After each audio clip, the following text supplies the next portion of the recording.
nnyo ku 3 nkwebaza okubanga okyatwegasseeko mu kitundu kyaffe kino ekyokubiri. Tutambula n'ebivumbuddwa era tugenda kuba tukyakulaga ku mukyala Nakawooya ali mu ggwanga lya America, ono ng'ate bannamateeka be bennyini be bamwekyusiza ate okwagala okutwala ebyobugagga bye byonna kyenkana okubimalawo okumuleka ng'ali mu maziga alajja na kumuyamba.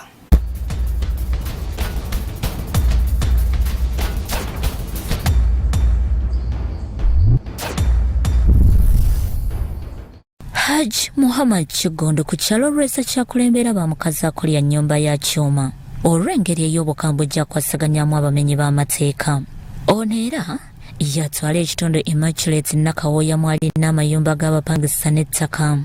Kyokka nga kati munnamateeka Abdul Sobol Makosi ne mukyala we bagamba baabigula era byabwe.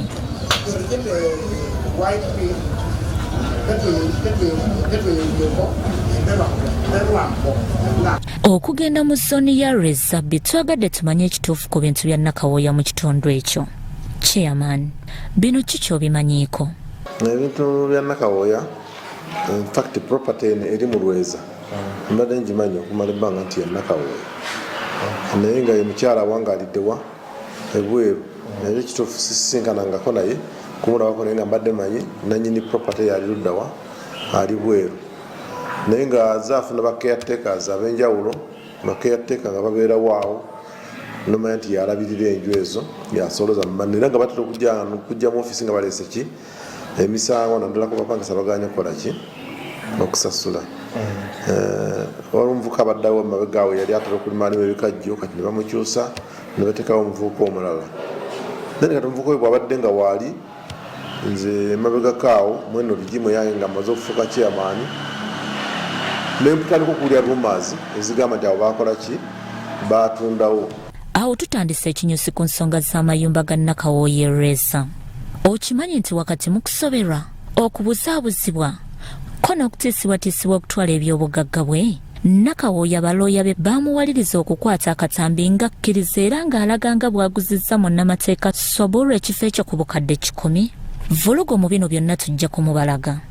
Katuddeyo ewa ssentebe nti era nitufuna complaint waliwo neibe mabega atera okuyitaawo nga waayita ttaka lya mukyalo najja n'agamba nti baaguzeewo wali ne balagana tuzibira ekkubo. Ntumugaa tetulina gwe tumanyi yaguzeewo, naye namwe mumanye nti temulina ki kkubo, mulina kuteesa buteesa nannyini wano kusigala nga mufuna access etuuke wamu. So nga ze rumours zetuwulira bwe tutyo nti baagula nga tetubamanyi.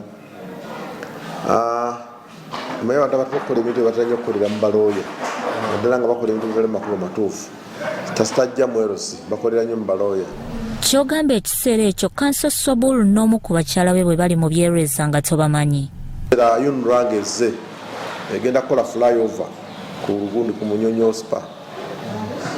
Kati abantu batandika okujja nga bajja wano okutandika okukakasa obwannannyini bwabwe okwewandiisa yunuranga bagamba kuyita mu erosi yeyina okukakasa teyaani yenannyini.